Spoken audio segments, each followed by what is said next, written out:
शहर में बिजली की गैर एलानिया लोड शेडिंग के खात्मे का अनोखा तरीक़ाकार अपना लिया गया। लेस्को के ट्रांसमिशन सिस्टम पर लोड मैनेजमेंट के नाम पर 132 की बजाय वोल्टेज की शरह 104 केवी तक गिरा दी गई है। इस हवाले से तफसीलात जानेंगे शाहिद सिप्रा से। शाहिद, बताइएगा कि ये क्या मामला है और इस तरह वोल्टेज गिराना क्या ये कानूनी है?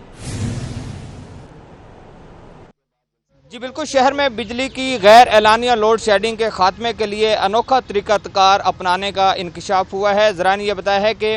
लाहौर इलेक्ट्रिक सप्लाई कंपनी के ट्रांसमिशन सिस्टम पर वोल्टेज को खुदसाख्ता तौर पर ड्रॉप किया जा रहा है और वोल्टेज ड्रॉप होने की वजह से जब सार्फिन तक बिजली पहुंचती है तो इंतहाई कम वोल्टेज होते हैं और उसकी वजह से बिलखसूस जो ज़्यादा बिजली इस्तेमाल करने वाले आलात हैं वो बंद हो रहे हैं। ज़रा ने यह बताया है कि अगर सिर्फ लाहौर इलेक्ट्रिक सप्लाई कंपनी की शहर की सतह की बात की जाए तो शहर में चलने वाले 132 केवी के जो ग्रिड स्टेशन हैं वहाँ पर जो वोल्टेज हैं वो 128 केवी, बाज़ ऐसे हैं जो 112, 114, 118 और कम से कम जो रिकॉर्ड किया गया है कि 132 केवी की जो ट्रांसमिशन सिस्टम है इसको 104 तक जो है गिरा दिया गया और 104 केवी तक जो सिस्टम गिरा है तो उसकी वजह से वहाँ से निकलने वाली जो 11 केवी की ट्रांसमिशन लाइंस हैं वहाँ पर भी वोल्टेज ड्रॉप हो रहे हैं, क्योंकि शहर में ज़्यादातर जो सिस्टम है वो 11 केवी का है और 11 केवी की बजाय वहाँ पर 900 केवी तक सिस्टम पर वोल्टेज भिजवाए जा रहे हैं और यही वोल्टेज जब डिस्ट्रीब्यूशन ट्रांसफार्मर तक पहुँच रहे हैं और ट्रांसफार्मर से निकालने के बाद जब सार्फिन तक ये बिजली पहुँचाई जा रही है